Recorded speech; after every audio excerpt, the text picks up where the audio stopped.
Iceland is kind of a weird place, and I actually mean this in a good way, because there is something always, all the time, going on in Iceland.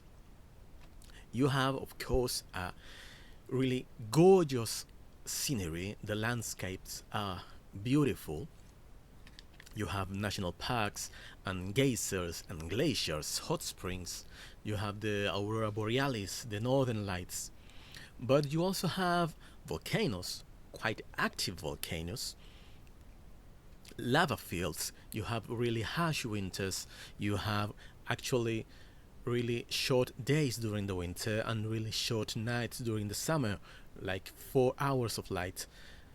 So yeah, there is always something going on in this really small island in the North Atlantic Ocean.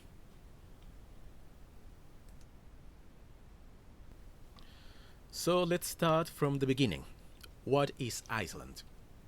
As I said before, Iceland is a quite small island in the North Atlantic Ocean, around just 100,000 square kilometers.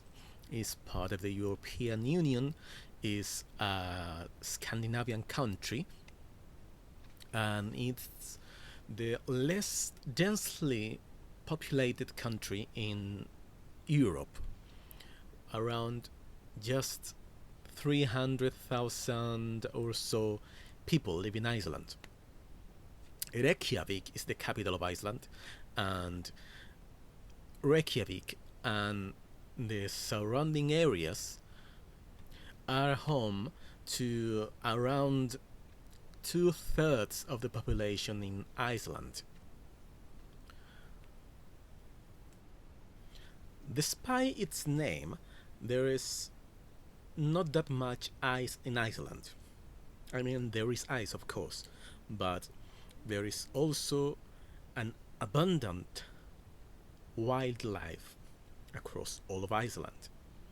And this goes from the mountains to the plateaus and to the sea. That's why watching the wildlife in Iceland is a popular outdoors activity. There are many excursions in boats to go whale watching. Even if whaling is a common practice still in Iceland, they eat whale, but purely observational journeys are also common. Tourists can go on boats in expeditions to go whale watching and get actually quite close to whales. Besides animals, there are other very interesting things to see in Iceland, and one of them is aurora borealis, the northern lights. This is a natural phenomenon that it's created when the sun rays interact with the magnetic field of Earth, and this is visible in the northern regions of the planet. So of course, Iceland is a prime spot to watch them. From around September to April, a lot of people travel to Iceland specifically to watch the northern lights. There are tours organized around this, and even some hotels have a northern lights alarm where they wake you up and they take you to see the northern lights at the appropriate times. In the beginning, I said that Iceland is a volcanic island, and I meant it. In the last 20 years, there have been around a dozen major volcanic eruptions, and a lot of smaller ones. Perhaps the most famous one is the one in Eyjafjallajökull in 2010, and that's because even when it wasn't the biggest one, the cloud of smoke that it made disrupted flights for a very long time, around a month or so.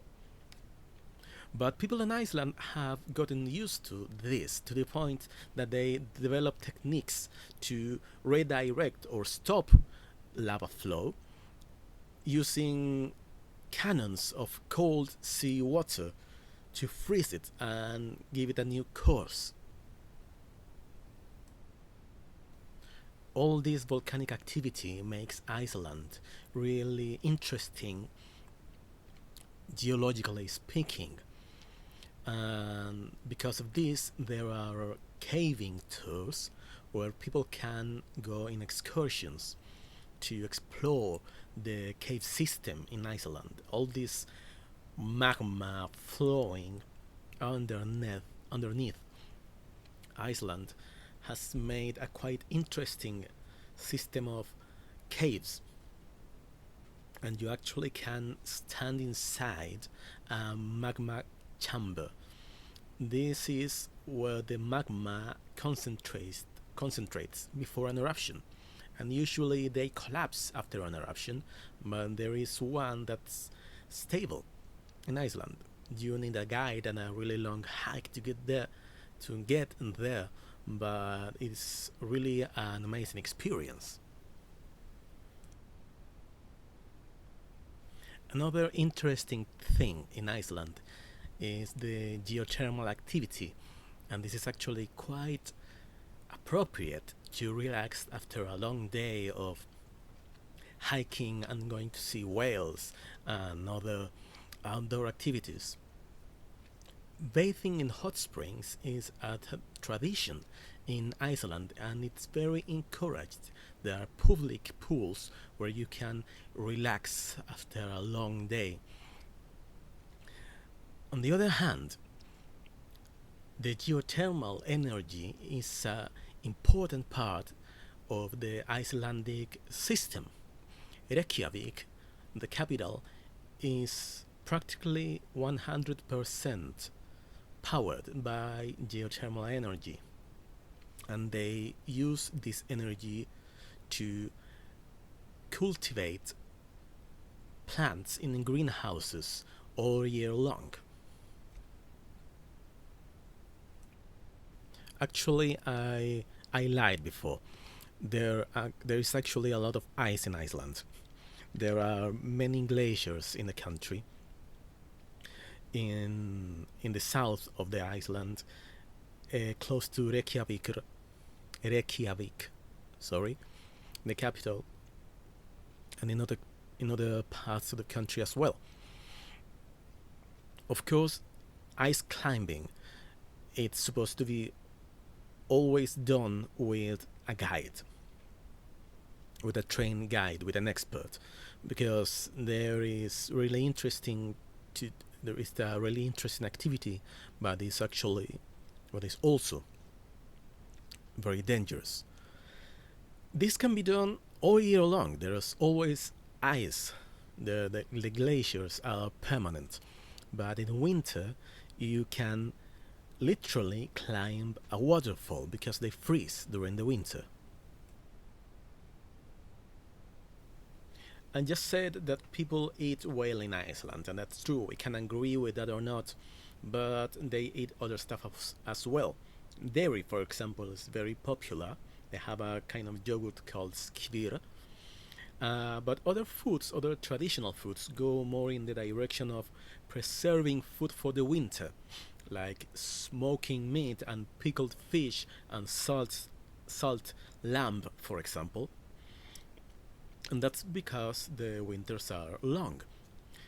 One example, maybe one of the more extreme ones, is rotten shark. Why would they eat rotten shark?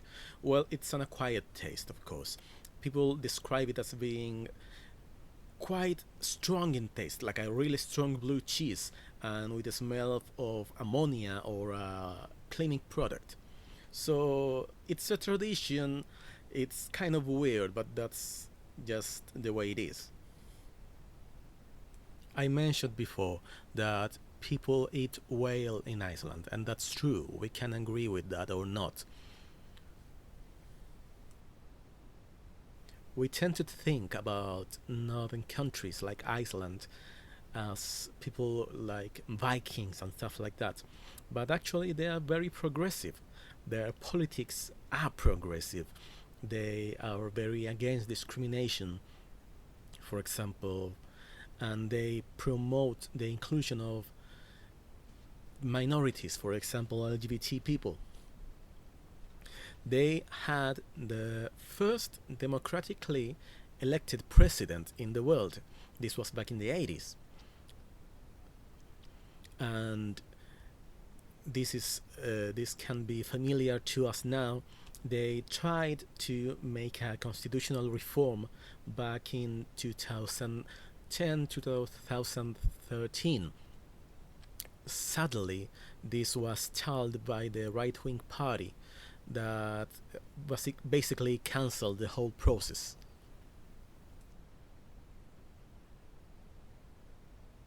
As you can see, living in Iceland is by no means easy from a natural point of view. The climate is harsh, the winters are long, there are actual active volcanoes in the island.